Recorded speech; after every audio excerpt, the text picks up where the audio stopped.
Seja muito bem-vindo e seja muito bem-vinda. Esse é o Sem Mais Delongas. Eu sou Otávio Falcão e serei seu anfitrião nesse espaço de conversas sobre o universo do aprender. Papos de coração aberto, experiências reais e muita empatia. Bora pro que interessa. Editor, roda a vinheta. Esse podcast é um projeto da Binous, uma edtech que nasceu com a missão de revolucionar a aprendizagem e preparar as pessoas e as empresas para o futuro do trabalho. Eu sou a Isabela Jabor, fundadora e CEO da Binous. E agora, sem mais delongas, vamos para o nosso papo de hoje. Muito bom dia, muito boa tarde ou muito boa noite, dependendo do momento que você estiver assistindo a gente. A gente está começando mais um episódio da nossa terceira temporada, As 12 Habilidades do Futuro. E hoje quero agradecer já de bate-pronto o nosso convidado, Fábio Amado. Muito bem-vindo. Valeu, editor. Capricha nas palmas, como sempre. E agradecer a presença de Isabela Jabor. Palmas novamente. Muito bem. Boa. Hoje falaremos de colaboração, né? Uma das habilidades mais incríveis desse seleto mais grupo. Antigas, talvez. Mais antigas, Também. Exato. O Fábio vai contar um pouquinho mais pra gente. Mas, Fábio, antes de você contar, né, falar sobre colaboração, fala um pouquinho...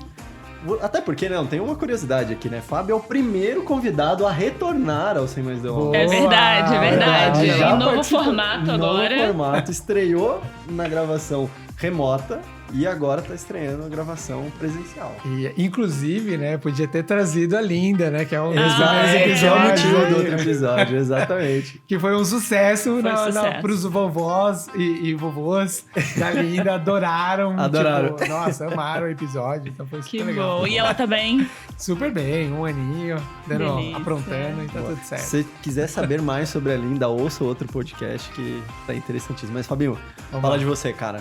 Se Bom, apresenta pra primeiro, galera. muito obrigado pelo convite mais uma vez, né? Bom dia, boa tarde, boa noite para vocês.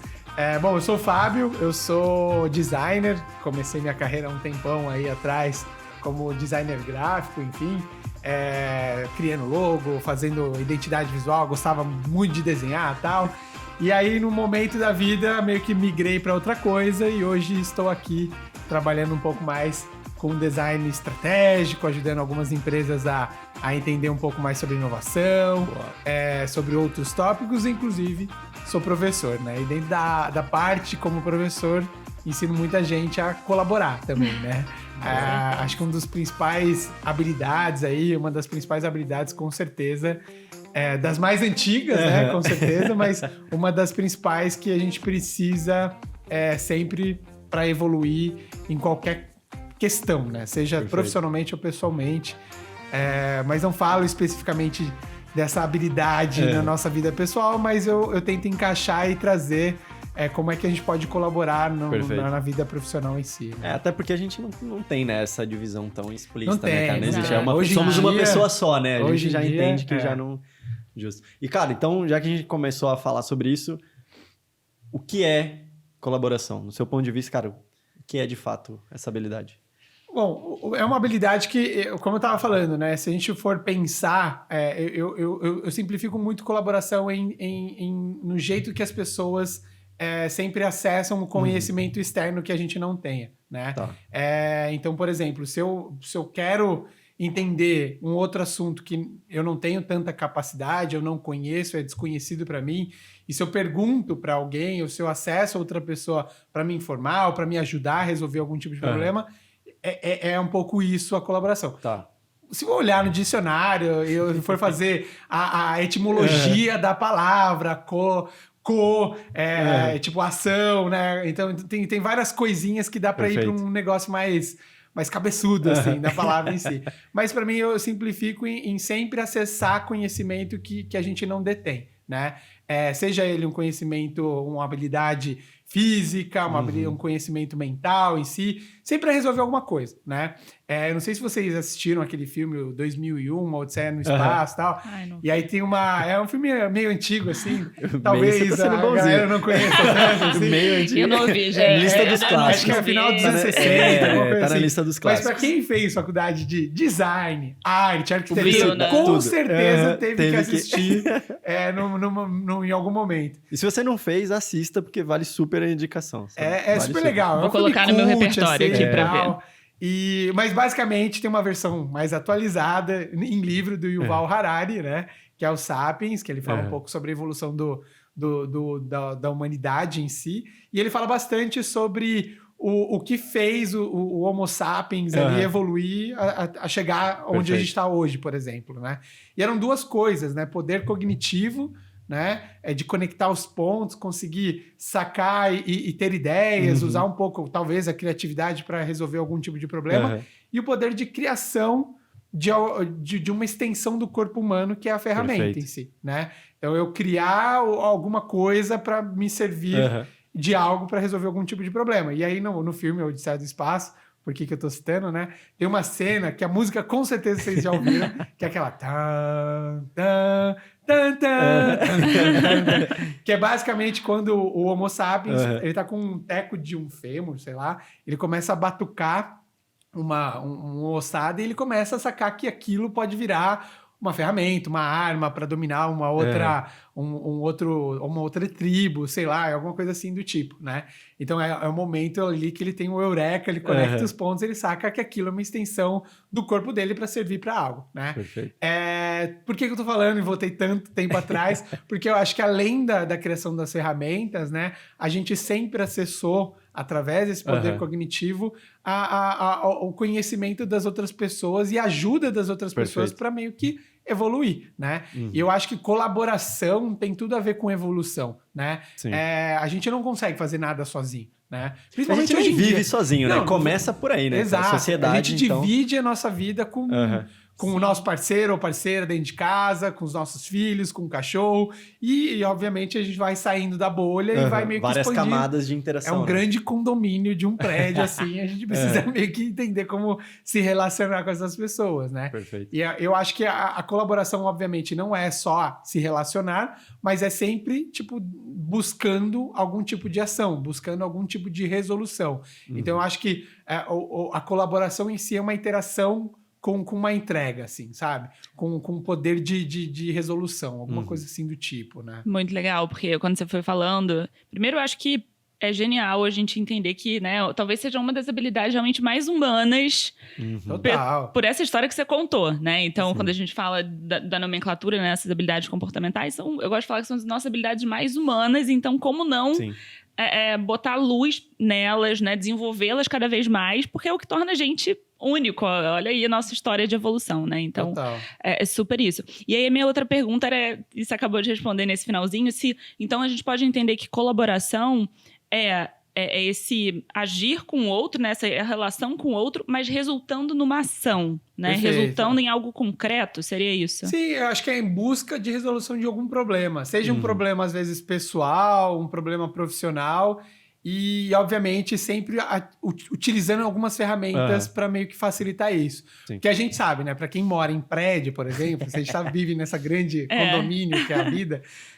a gente, tipo, precisa entender como interagir, como conversar. A comunicação, ela é muito importante para ter colaboração em si. Né? Então, acho que são duas habilidades meio que juntas ali, né? E eu acho que o ponto da colaboração, ela é em busca de resolução de algo, mas não é só eu sentar na frente de vocês e conversar. Sim. Eu preciso ter algum tipo de ferramenta, método, ou comunicar de uma forma melhor o que a gente precisa fazer para realmente a gente fazer, né? Então, acho que as duas coisas estão um pouco atreladas, assim, juntas, né? Perfeito. E você estava falando, eu lembrei, cara, esses dias, eu estava lendo em algum lugar, que era sobre o quanto que a diferença, né, entre o ser humano e os demais animais, que é a nossa capacidade de aprender sem necessariamente passar por aquilo, né? A gente aprende... E aí, na tua fala, eu pensei exatamente nisso, cara. Como que eu consigo aprender com o que as outras pessoas estão fazendo, né? Mais do que... Eu não preciso passar exatamente por aquilo, né? Se você passou e você me conta, ou se você, né, materializa esse teu conhecimento de alguma forma, eu já consigo aprender sem precisar passar pela situação, né? Perfeito, né? Se voltar lá nas épocas das cavernas, é o desenho que a galera colocava na parede para contar histórias, exatamente, mas histórias que deveriam ter algum tipo de aprendizado, né? Tipo, esse bicho aqui corre, né?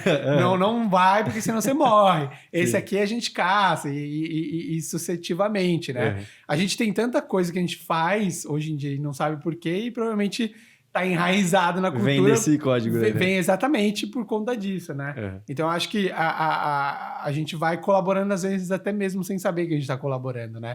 E tem muita gente que acha que, tipo, pensando em um contexto profissional, que, eu não sei, colaboração, eu não sei como inserir colaboração no dia. Cara, você colabora todo santo dia, sabe? Sim. Só colocaram um nome específico ali.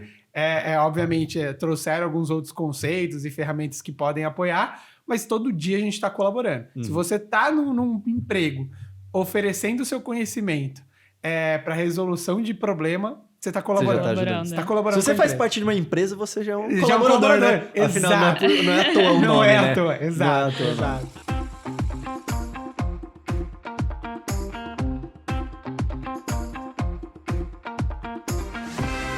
Eu acho que falando já em mercado de trabalho, então, como você trouxe, talvez essa seja a habilidade que com outra nomenclatura, digamos, as empresas perceberam que talvez seria mais importante, né? A gente, muito em entrevista, quem nunca viu lá requisitos, saber trabalhar em equipe. É verdade. Então, esse saber trabalhar em equipe, ele tem um quê? Tem um quê não, talvez tenha muito um quê da colaboração, né? Porque trabalhar em equipe é isso, não é trabalhar em equipe... trabalhar em equipe, ou seja, colaborando, se comunicando, como você falou, né? Em prol de uma busca de resultado. Então, é algo realmente de há algum tempo valorizado no mercado. Eu acho que o que a gente, né, e o que a gente vem trazendo, né, o com a Binose, assim, é de falar sobre isso de uma forma, então, prática. Não é só, não estamos só te cobrando trabalhar em equipe, né? Calma aí, é uma habilidade, então dá pra gente aprender a fazer isso melhor, mesmo sendo algo, né, natural do ser humano aí, da nossa história, dá pra gente aprender a fazer isso cada vez melhor, né? Eu acho que tem um pouco essa associação. Não, com certeza, né? Eu acho que, tipo, como o colaborador dentro da empresa ou trabalhar em equipe, né? Que acho que é um pouco mais disseminada, assim, no mercado em si. Mas eu acho que até as trocas dessas nomenclaturas são importantes também, né? Quando a gente vem com um novo termo, tal, que significa a mesma coisa que eu fazia há anos, eu acho que ajuda as pessoas a entenderem um pouco o quanto aquilo é importante para a empresa em si. Mas eu acho que tem várias sub-habilidades ali que estão meio que engatilhadas para a gente, de fato, saber trabalhar em equipe, né? E aí eu acho que tem... Aliás, eu acho que tem um estudo... Eu não tô recordando agora, mas depois, se eu lembrar, a gente bota em algum link. Nas aqui, referências. Mas muito sobre a pandemia, né? O quanto a gente, tipo, não tem colaborado, ou a gente... Na verdade, a gente continua colaborando digitalmente, mas a perda da colaboração do mundo presencial vai sofrer bastante, assim, né? A gente vai sofrer com isso, né? Porque as pessoas não estão... Porque é uma habilidade social, né? Sim, claro. Porque a gente está falando de interação com o outro, né? E se a gente ficou, para quem teve o privilégio de ficar dentro de casa durante a pandemia, não foi obrigado a sair e tal... foi meio que perdendo um pouco esse skill em si, né? A gente estava comentando um pouco em off, assim, antes de começar, o quanto eu senti falta de interagir com pessoas presencialmente, assim, para mim foi... A pandemia pegou de um jeito muito mais pesado que minha esposa, que se encontrou na vida no home office, assim, amou trabalhar de casa e não quer mudar nunca mais isso, uma pessoa muito mais introspectiva e tal. Mas não quer dizer que ela deixa de colaborar, né? Claro. Ela encontrou uma outra forma de fazer. Outra forma de colaborar que funciona para ela, né? Que se comunica até melhor do que o presencialmente em grandes grupos, inclusive, que ela ficava muito nervosa em si, sabe? Agora, tipo, trocar, às vezes as conversas acabam sendo mais curtas, mais objetivas. Intensas, né? Exato. Então, acho que acaba encontrando outras formas e ferramentas de fazer isso acontecer. Perfeito. Né? E, cara, um ponto que eu fiquei com dúvida aqui, você falou em algum momento de que, cara, a gente faz, às vezes a gente nem percebe.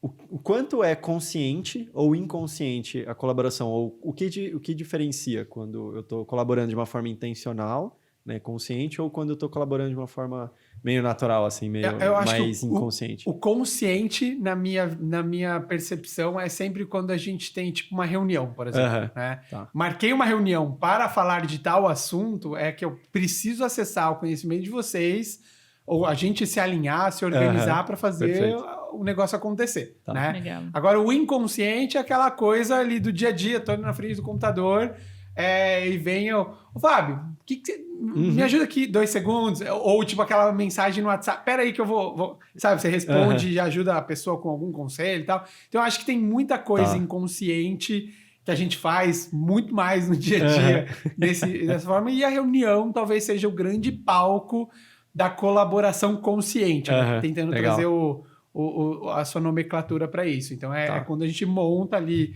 Teoricamente, ninguém monta, né? Mas tem uma pauta, tem um desafio para ser resolvido, um objetivo. Mas deveríamos montar, né? Com certeza, né? Fica a dica, deveríamos montar, né? Muitas reuniões não dão certo justamente por causa disso, né? Ninguém sabe por que ele tá lá, tá tudo meio largo. Dado esse contexto do trabalho, né? Já que a gente tá falando de reunião aqui, por que você acha que colaboração voltou tão em evidência no contexto profissional, assim? Por que hoje em dia a gente está se preocupando muito mais com essa habilidade, com esse assunto? Perfeito. Eu acho assim, né? Uma vez nas minhas aulas, assim, eu sempre falo que colaboração, hoje, a colaboração que a gente vive dentro do escritório, ela tá muito atrelada, minha percepção, tá, gente? A um pouco estudo geracional versus a arquitetura do ambiente de trabalho. Tá. Se a gente voltar na década, sei lá, de 30, por exemplo, o ambiente de trabalho, o ambiente físico em si, onde as pessoas trabalhavam... A estrutura real, ela era montada de uma certa forma para atender aquele tipo Parecia uma linha de produção, né? Exato. A mesa do chefe ficava lá na ponta, né? E começava o processo lá na mesa da frente e ainda até o chefe assinar, né? Que era o Taylorismo, né? Que a gente chama o processo de trabalho de alguém chamado Taylor. Mas enfim, esqueci o nome da pessoa. Tem na aula lá, mas eu esqueci agora. Tá lá. Mas enfim, o Taylorismo é um pouco isso. A pessoa que planejou e criou um modelo de trabalho onde era a linha de produção. Então, inclusive no ambiente físico, as mesas eram meio que faziam todo um caminho em volta. Se a gente pegar o Taylorismo, por que ele funcionava numa época onde, tipo, cada um apertava um parafuso nessa linha de produção e de uma forma muito intensa, inclusive, né? A galera era muito exigida, mas ninguém reclamava, né? Por quê? Porque no contexto de Primeira, Segunda Guerra Mundial, ninguém quer perder o emprego numa crise gigantesca, né? Então as pessoas... Era a geração silent, né? Antes do Baby Boomers, era uma das primeiras gerações ali que foram estudadas, que era uma geração que ficava em silêncio, né? Então, silent só fazia o que tinha que fazer. Tinha que fazer, ficava em silêncio, então não se cobravam tanto, porque não queriam perder emprego, coisas assim do tipo, né? Então, quando a gente vai avançando nas gerações, a gente consegue fazer um paralelo e encontrar também na arquitetura do espaço alguma coisa montada para isso. Se a gente pular lá para os anos 80, quando a gente tem ali a geração X no mercado de trabalho, né? Ou antes da X, se eu não me engano, Baby Boomer, geração X e tal, a gente vê, por exemplo, propagandas ali da Pepsi, né? Tipo, coisas de tipo, você precisa ser milionário, tem que correr atrás, uma geração meio Wall Street, né? Tipo, que eu preciso estar ali. Então, qual que é o espaço de trabalho daquela galera nessa época? Os cubículos, né? As fazendas de cubículos, né? O cubicle farms, né? Que eles chamam. Então, tipo, eu não preciso interagir com o meu colega, eu preciso focar no meu e fazer e garantir, produzir o máximo que eu puder para conseguir me alavancar na minha vida profissional. E quando a gente vem ali no mundo tech, né? Millennials chegando ali no mercado de trabalho de uma forma um pouco mais massiva, a gente começa a derrubar essas barreiras visuais no espaço de trabalho. E aí as techs, né? Obviamente tinha um escorregador ou outro, né? Uma mesa de ping-pong ou outra. Que às vezes é até um pouco excessivo, né? Isso. Mas eu acho que, tipo, trouxeram de uma certa forma a queda dessas barreiras, né? E o quanto as pessoas começaram a se questionar mais, a se olhar e tal. E o quanto esse modelo de arquitetura e de trabalho no ambiente físico foi mostrando o quanto aquilo era muito mais eficiente, muito mais interessante, né? Hoje em dia, toda empresa quer ter uma squad, né? Agile Aqueles culture, mesões né? enormes onde senta todo mundo junto. Equipes de trabalho por desafio e não mais por áreas, né? Sim. Então, a gente começa a entrar outros formatos de trabalho onde mostra que a colaboração entre áreas acaba sendo muito mais efetiva, né? Colaboração não só porque eu tenho ali na minha mesa de trabalho alguém do financeiro, alguém de produto, alguém aquilo, alguém assado, porque cada um representa uma empresa, mas também pela diversidade de pensamento e de conhecimento. Total. O quanto isso potencializa a criatividade, quanto isso potencializa resolução de desafios, né? O quanto isso potencializa N coisas quando a gente está dentro de um ambiente de trabalho que a gente precisa fazer acontecer, né? Perfeito. Eu acho que colaboração, se a gente olhar para trás e for acompanhando as gerações, a gente consegue ver bastante coisa interessante nesse sentido. Tanto evidência comportamental quanto evidências físicas, né? No próprio ambiente de trabalho, nas configurações. E dá até pra gente projetar um pouco o futuro, né? Então, geração Z, que é uma geração que está muito mais ali online, digitalmente, e a gente vê a pandemia acelerando o trabalho de everywhere office, né? Então, qualquer lugar é um escritório em si. Cara, como é que vai ser a próxima geração, né? Sim. A gente, assim, eu, millennial, tiozinho já, né? Tipo, como é que eu vou interagir com essa galera? Eu vou ser a pessoa que é o baby boomer, que a gente sempre... usa como exemplo, né? Tipo, pô, o cara sempre não quer fazer... Tá enraizado no escritório, sabe? Tipo, precisa... Nós estamos criando as nossas raízes pra galera daqui. Exato, e sempre vai ser assim, né? Sim. Depois. Mas eu acho que já dá para entender um pouco, de acordo com a tecnologia, formato de trabalho, como o ambiente do espaço... A desmaterialização do ambiente de trabalho, né? Basicamente. Exato, assim. Então como é que a gente vai ser daqui para frente? Então por isso que eu amo educação, porque a gente não pode parar de aprender nunca. Perfeito. Porque senão a gente vai ficar enraizado num processo antigo e dificilmente a gente vai cortar essas raízes, e quando cortar vai doer muito mais. Sim. Muito mais. Doeu para metade do universo quando a pandemia chegou, né? Sim. Quem já estava mais familiarizado com o processo digital, tal, estava mais tranquilinho ali. Depois, né, acabou sendo bem complicado. Nossa, eu adorei essa perspectiva da arquitetura que você trouxe, né? Como realmente esses dois mundos, né, o comportamental e o espaço físico, eles ajudam ou eles atrapalham muito. Eu não sei quem vem antes, né? Quem veio antes, o ovo ou a galinha nessa história, né? Se é o físico que interferiu ou se a gente veio do comportamental. Mas eu acho que isso é um grande desafio para as empresas, sem dúvida, né? Pensando, como você falou agora, extrapolando lá para frente, como vai ser isso? E muito mais do que do tipo uma só solução, como vão ser várias soluções, porque você falou de geração também, e agora a gente está num momento, agora um pouco mais para frente, onde a gente vai ter maior número de gerações convivendo, trabalhando numa mesma empresa. Talvez a gente já tenha, né, essas diferentes gerações. Então, como lidar com essas diferentes formas de colaborar, né? Eu acho que esse é um desafio tanto individual de todo mundo, porque é isso, né? A gente colaborando, a gente está se desenvolvendo, a gente está evoluindo, mas das empresas também, né? Então, fica aí uma ótima reflexão. Não, perfeito. E eu acho que a maior coceira hoje que as empresas têm e que a gente precisa refletir em como coçar, eu acho que é a comunicação em si. Perfeito. Né? Sim. Porque é isso, né? São gerações que não se falam, um país completamente, tipo... Diverso, né? Cenários completamente diferentes. Mas pessoas que tá meio que separado em dois pontos extremos, de vista extremos, assim.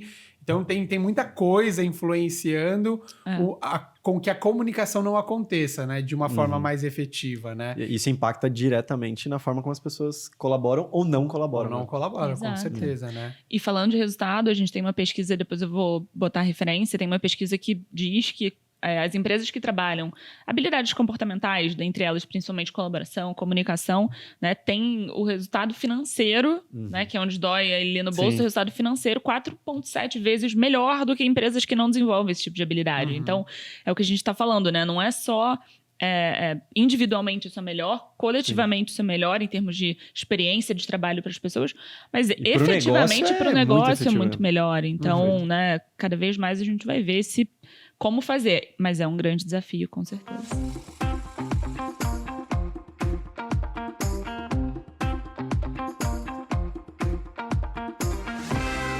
cara, além das evidências ali, obviamente, né? As evidências físicas, a questão da tecnologia, como que a colaboração vai se dando ali no dia a dia de trabalho mesmo? Como é que as pessoas conseguem... elas podem reparar no dia a dia delas onde que está acontecendo a colaboração e, de repente, ela poder agir em cima disso. Como eu tinha comentado antes, né? Oficialmente, assim, onde as pessoas sabem que elas estão colaborando, acho que em reunião, né? Tá. E talvez um jeito de ser mais objetivo, eficiente, é se preparar cada vez mais para as reuniões. Ninguém vai preparar. Ninguém. Não, ninguém. E falar em preparação, acho que tem um ponto super legal para trazer aqui, que é o que é, por exemplo, se preparar, né? Eu vou falar um ponto e vocês coloquem também. Às vezes é muito mais sobre... você vai gostar dessa, hein? Vamos ver. Sobre saber as perguntas. Exato. Do que ter as respostas da reunião, sim, né? Com então, certeza. a gente tem um assunto. Quais são meus pontos? Quais são minhas dúvidas? O que é interessante a gente saber, dado que está em grupo, que eu sozinha aqui não sei, que talvez esse grupo vá poder saber. Ou o que a gente vai decidir, né? Nessa reunião. Então, se preparar com perguntas, eu acho que isso é uma prática que eu levei para minha vida. Então, qual o objetivo dessa reunião? Por que a gente está aqui? O que a gente... Enfim, por aí vai. Mas, né?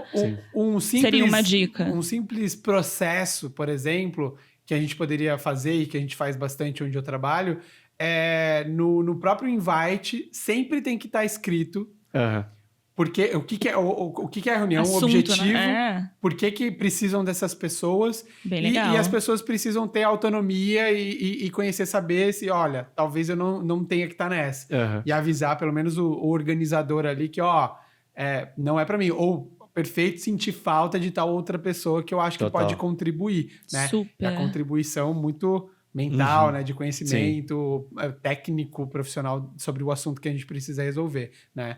Então, acho que tem várias coisas, né? O simples fato também de eu, tentar... Precisa, né? A primeira pergunta que eu sempre me faço é, precisa de uma reunião? Bom... Essa é a primeira coisa. Como é que chama? No fluxograma de decisão da reunião, a primeira pergunta é: a reunião precisa acontecer? Eu faço isso muito. Precisa de um áudio esse WhatsApp? Tipo isso. A gente pode perguntar várias coisas. Exatamente. Porque, cara, às vezes, durante 2020, né, que nem você falou, né, cara, a galera que teve o privilégio de poder trabalhar de casa, muitas corporações enfrentaram essa dificuldade, estão enfrentando, quem ainda está no trabalho remoto, esse excesso de reunião. Né, cara? E aí, como que você enxerga essa questão desse excesso? Porque, para mim, em alguns cenários, parece que as pessoas usam a reunião para poder trabalhar junto.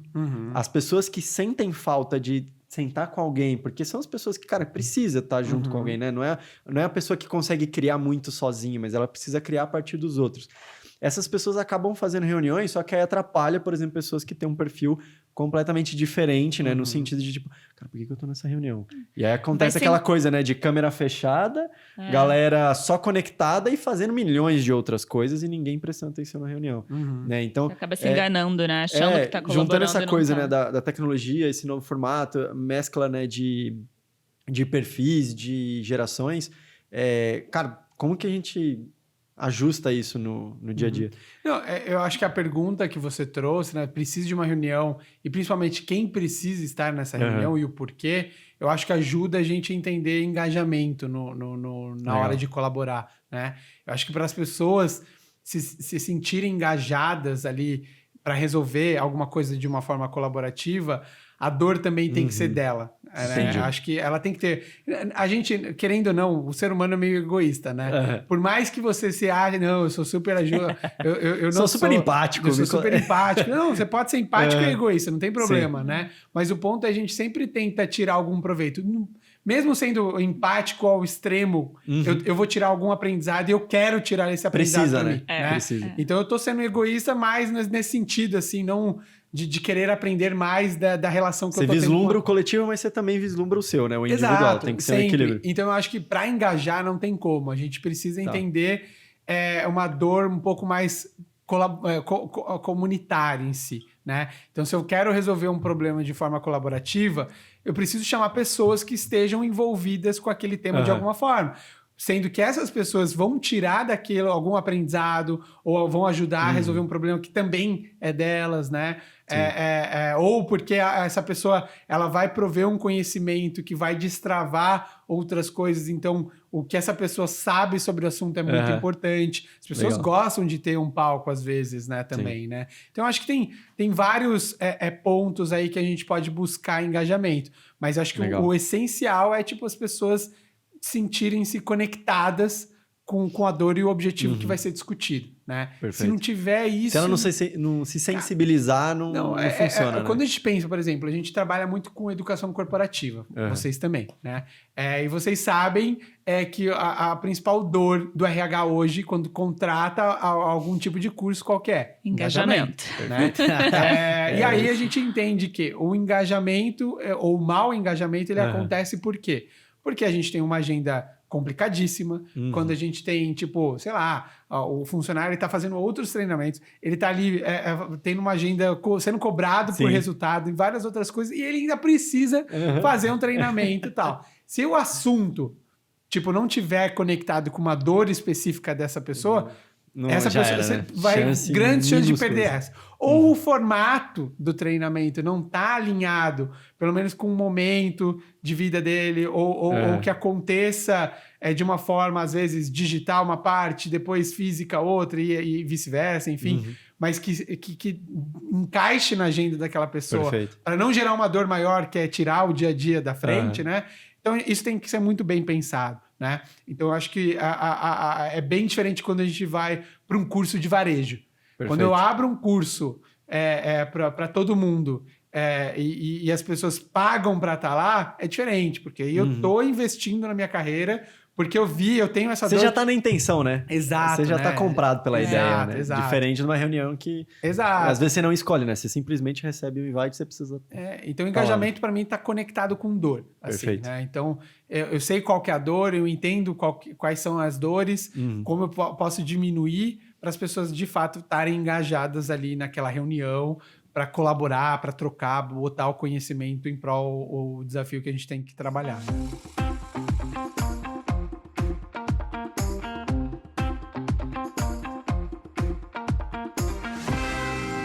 Eu acho que a colaboração também, você falando agora, me deu um gatilho, que ela tem muito a ver com a gente abrir o que a gente também não sabe, né? Sim. Porque às vezes a gente fica naquela... não, eu vou chamar todo mundo então para fazer uma reunião, resolver um problema e tal, e a gente quer levar tudo que a gente sabe, ou então mostrar que a gente sabe muito, ou validar aquela ideia que a gente tinha de solução, né? Mas eu acho que tem uma coisa importante também de você se abrir e falar, olha, eu não sei isso daqui, ou a gente tentou e não chegou ainda na solução. Sabe, tem um quê de vulnerabilidade nessa colaboração, sabe? De assumir que você sozinho, ou que a sua equipe aqui, né? sozinha... Você só sabe essa parte aqui e o resto precisa de ajuda. Né? Exatamente. Sozinha, minha equipe, olha, não aconteceu. Então, você se abre para o conhecimento, né? Para o que você trouxe na primeira fala, sabe? De... Você se abre para o conhecimento dos outros. Então, tem um quê de humildade, assim, né? Na colaboração. De botar o pé no chão e falar, eu não sei. Então, certeza. Por isso que a gente está aqui. E por isso que a gente é uma equipe, muito para além da minha equipe. Eu acho que aí entram os squads, etc. Fiquei pensando isso. Faz sentido? Não, para mim faz total sentido. Eu acho que você me fez pensar. Existem, na verdade, vários valores aí, talvez, comportamentais que podem potencializar a colaboração de uma forma muito mais efetiva, né? Eu estar um pouco mais aberto a aprender, eu estar um pouco aberto a ouvir, a falar de uma forma mais objetiva e não dar palestra sempre, né? Que tem muita gente palestrando em reunião. O senhor palestrinha. Senhor palestrinha. Então, tipo, tem acho que vários valores aí, eu não sei como falar, mas vieses, talvez comportamentais, que às vezes a gente nem sabe que tem, a gente nem sabe que a gente está fazendo ali no meio do caminho, mas que, tipo, se a gente sabe e começa a ter um pouco mais de controle, a gente pode aprender a colaborar de uma forma melhor, né? Eu acho que, para mim, comunicação, saber escutar, saber ouvir e saber falar de uma forma pontual e objetiva já é um baita de um começo. Aí tem outras coisas aí também que podem ser mais vulnerável, saber, tipo, também até onde você sabe. E saber falar que também não... Cara, eu não sei. Exato, assumir o desconhecido pra você, né? E fazendo isso, é aquela coisa, uma uma pessoa vai puxando a outra vai falar, poxa, que legal, caramba, essa pessoa que eu achei que sabia pra caramba tá aqui falando que não sabe essa resposta. Ou você então, sabe até onde a pessoa sabe, né? Você Exato. fala assim, eu posso contar com aquela pessoa até tanto, porque o capital intelectual dela tá ali, e aí é legal de até a pessoa poder enxergar o quanto que ela pode ajudar, né? De repente, eu sei que o Fábio sabe até ali, cara, eu sei um pouquinho que pode conectar aqui, ou um pouco que sabe ali, né? Então, acho que tem um cenário ali do que a gente está falando aqui, para mim parece também uma questão de camadas, né, de comunicação, né? Uma coisa é, cara, você falou, né, de quem é essencial estar ali naquele lugar, então, no centro, cara, são poucas pessoas talvez que precisam estar ali. Aí depois você vai expandindo e você vai mudando o formato como que interage com as pessoas, né? Eu vejo muito essa questão, né, das reuniões onde tem trocentas pessoas, cara, e várias pessoas só precisam ouvir uma parte daquela reunião, não, mas é um fórum que tem 45 pessoas, só que assim, 20 não precisariam estar em toda, né, ou só em parte dela. Poderiam receber só a questão que você falou, né, de se organizar, cara, qual é a pauta, para que serve, e depois o que aconteceu, né? Quais são as informações importantes que precisam ser distribuídas, digamos assim. Toda reunião tem um objetivo, né? E eu acho que eu sempre parto do objetivo para entender quem precisa estar na reunião. Então, por exemplo, se o meu objetivo é sensibilizar X número de pessoas da empresa sobre um assunto importante para todo mundo estar alinhado, vai ser mais um formato palestrinha mesmo, né? Uma sensibilização, talvez abra para tirar dúvidas no final, tal. E por mais que tenha bastante gente... Agora, se eu quero colaborar de fato para resolver um problema, eu gosto de fóruns menores, assim, né? É muito comum a gente ir de um número pequeno para números em escalas, maiores, né? Em escala, e às vezes até tipo em escalas em diferentes momentos, não tudo de uma vez só, né? Então, ou seja, começou esse fórumzinho pequeno para a gente começar a discutir um assunto. Depois, cada um foi para um núcleo de outras pessoas para meio que buscar outros pontos de vista sobre aquele desafio, enfim. Então, eu acho que é um pouco mais isso, assim, né? Tipo, ir expandindo e entender muito bem o objetivo para definir formato, né? Perfeito. Eu entendo o objetivo da reunião, daquilo que eu preciso resolver, aí eu consigo ter clareza o formato de qual que é o melhor, será que é digital, será que é híbrido, será que é presencial? Porque hoje tem essa diferença também, tem né? essa nuance, né? Exato, importante. Digitalmente, talvez, cara, quando eu consigo ser mais objetivo digitalmente com pouquíssimas pessoas, 2 ou 3, digitalmente do que presencialmente, às vezes. Perfeito. Porque presencial você chega lá, toma um café, conversa, vai ali, resolve um problema e tal. Às vezes você perde foco, né? Agora, digitalmente, às vezes com um quórum muito pequeno, você consegue resolver muito mais rápido o problema. Né? Mais rápido, mais efetivo, né? Exato. Agora, presencialmente, talvez as pessoas trocarem, porque vai ser uma conversa que vai ser menos estruturada, né? Vai ser uma conversa, tipo... Mas uma conversa, né? Exato, que ela vai buscar outras coisas, a gente vai ter que acessar referências no meio do caminho, enfim, vai ser uma conversa um pouco mais difícil, talvez presencialmente seja o melhor formato, talvez eu preciso trazer elementos mais lúdicos para abrir um pouco a mente das pessoas.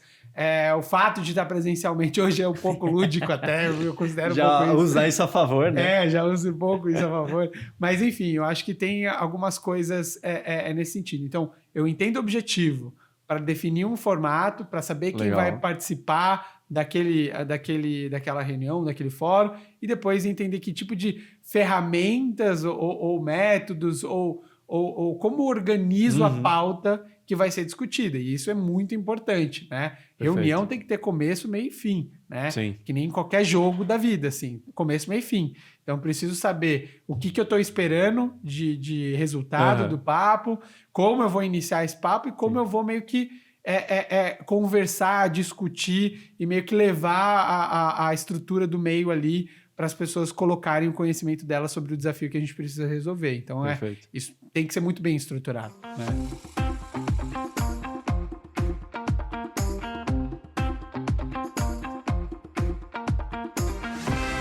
Cara, e aí pra gente ir caminhando aqui pro final da conversa, tem que acabar, né? Cara, você deu várias dicas nessa tua última fala aqui, você falou várias coisas que é importante a gente prestar atenção, e eu acho que a galera já consegue entender o quanto que elas conseguem trazer pro dia a dia.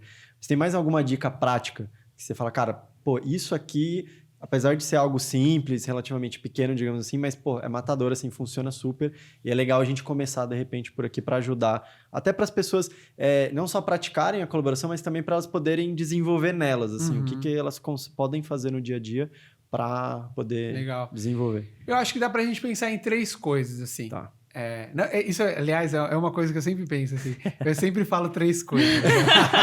E às vezes eu nem sei a terceira, mas no final eu vou descobrir. Vai sair, né? 2 já tá na cabeça. 2 já estão na cabeça. A primeira, talvez, seja, acho que, tipo, ferramenta, né? Eu sou uma pessoa muito de criar ferramenta, método, coisas assim do tipo.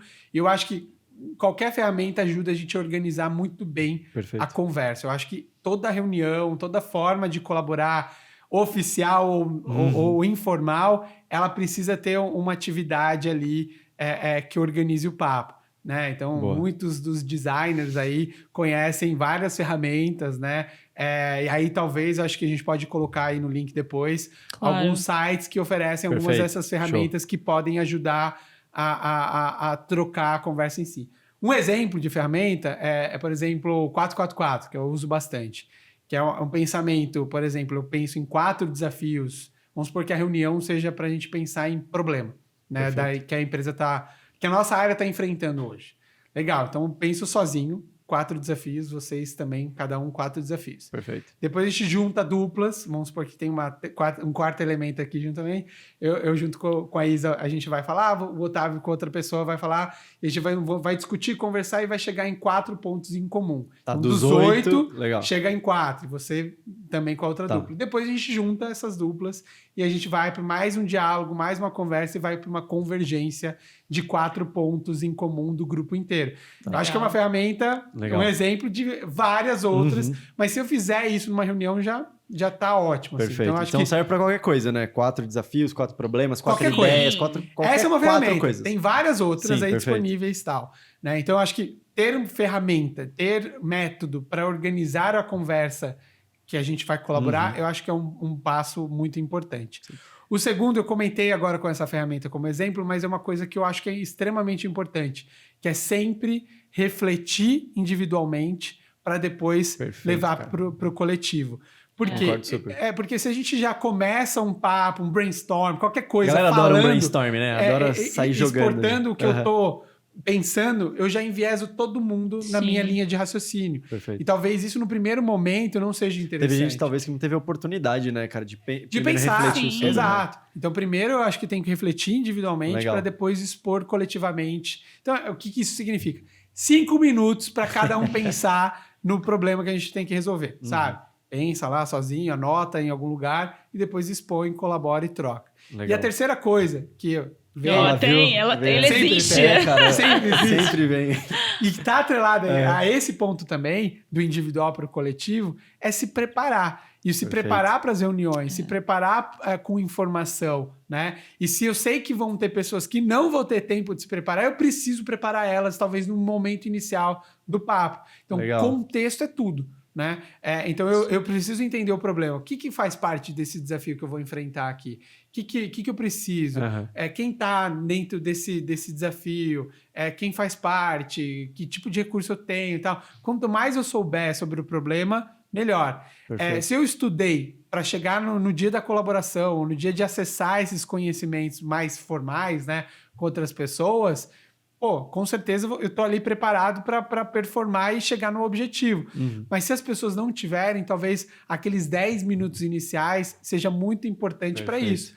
Para eu comentar e dar o contexto para todas as pessoas sobre aquele desafio. Você desenha um cenário com todo mundo, né? E todo mundo fica... É o famoso... Na época que eu trabalhava no Itaú, a galera usava muito ficar na mesma página. Super, Mas isso, cara. Precisa, ficar na mesma página. Precisa, é super fundamental. As pessoas precisam estar alinhadas, né?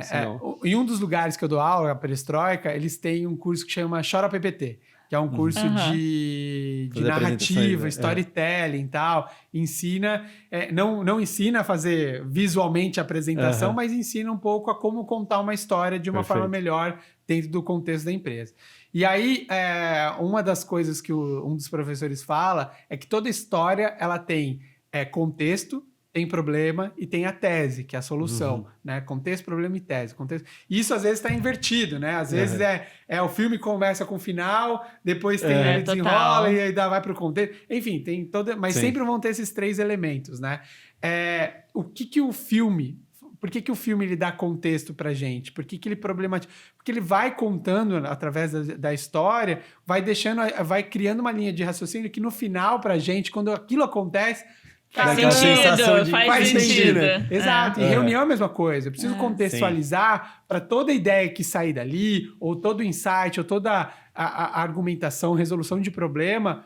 esteja atrelado àquele contexto que a gente vai construindo com as pessoas, né? Então, acho que é um pouco isso. Né? E no começo vai ser uma coisa bem consciente ali, né? De, que nem você falou, de processinho, arruma, e aí depois as pessoas vão internalizando, né, esses passos a passos, né?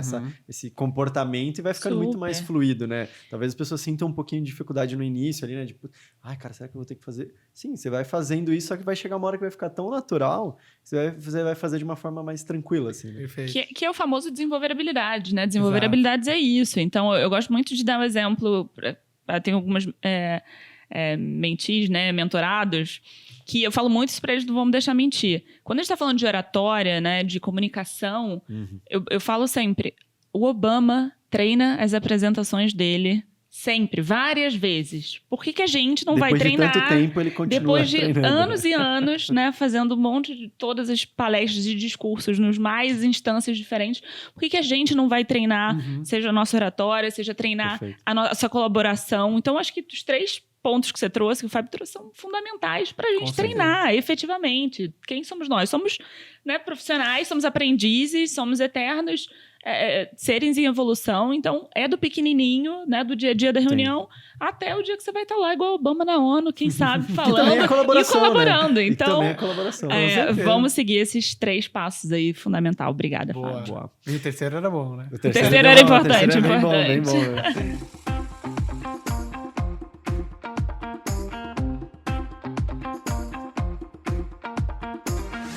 Cara, seguinte, agora a gente tem, como eu te falei, né, em off aqui, a gente tem um bate-bola. Então, muito bom. O editor vai até mudar aqui o cenário aqui pra gente. Legal. Cara, é o seguinte, jogo rápido, são 4 perguntinhas, eu faço perguntas, você fala... Na verdade, não é uma pergunta, tá? Eu vou falar uma frase e aí você completa a frase com o que vier na tua cabeça. Tá? Coisa simples. Então, primeira colaboração é... acessar o conhecimento do amigo para resolver um problema. Boa. Seu maior desafio com colaboração? Pessoas que não acreditam em troca. São pessoas muito difíceis. E aí, quando as pessoas não estão abertas a trocar... Não adianta, né? Não sei. Volta lá no que a gente estava falando de engajamento, né? Sim. Que nem a avó dizia, né? Quando um não quer, 2 não brigam. Basicamente é isso, né, cara? Um mundo com mais colaboração é um mundo... Acho que criativo, né? Talvez um mundo um pouco mais empático. Acho que tudo... Porque colaboração parte daquele ponto que a gente estava conversando sobre ouvir, entender, para poder resolver em si. E sempre buscando o pensamento das outras pessoas e o conhecimento em si. Sim. Então, acho que isso tem tudo a ver com gerar ideia, tem tudo a ver com ter mais empatia, né, em si. Então, acho que é um pouco isso. Boa. E o futuro do trabalho para você é? Colaborativo, com certeza. E em seus diferentes formatos, né? Que a gente vai aprender cada vez mais, né? Logo mais a gente está trabalhando no metaverso e sei lá o quê. E nem percebeu. Exato. Muito bom. Muito bom. Então, editor, palmas para a Fábio Amaro. Muito bom. Capricha. Então, Fabinho, cara, quero agradecer de novo sua participação aqui. Obrigado por ter aceitado o convite e vir novamente aqui conversar com a gente. Cara, podem me chamar de regular já. Qualquer assunto eu quero opinar sempre. Colaborar com vocês. Exatamente. Obrigada por vir colaborar com a gente, com esse tema super importante. Não à toa ele tá entre as habilidades que a Binance trabalha hoje, porque individualmente para as empresas, para os times e para nossa vida pessoal, né? É o que a gente falou, a gente não faz nada sozinho at all, né? De qualquer forma. Contexto. Então, obrigada. Valeu. É um prazer ter você aqui e a gente é bem cara de pau, tá? Então, para as próximas a gente chama de novo. Só chamar que vem. Mostrou disponibilidade a gente pra tá colaborar, chamando. A gente aceita. Exato. Obrigado, também gente. quero agradecer, Isa. Muito obrigado. Muito bom, obrigada mais uma vez. Mais Muito um. bom. Agora você desse lado, né? Agora porque no anterior... no último episódio eu tava aí ele tava aí como especialista em criatividade. Então, que bom que você voltou pro meu lado. Ouçam, que ficou muito bom, hein? E pra você que esteve aqui com a gente até aqui, então muito obrigado. Se você gostou e só nesse caso, até o próximo. Sem mais delongas, um podcast da Binous. Siga a gente no Instagram, @binous.oficial e acesse o nosso site www.binous.com. Lembrando que Binous é com B mudo. Se cuida e a gente se encontra no próximo episódio.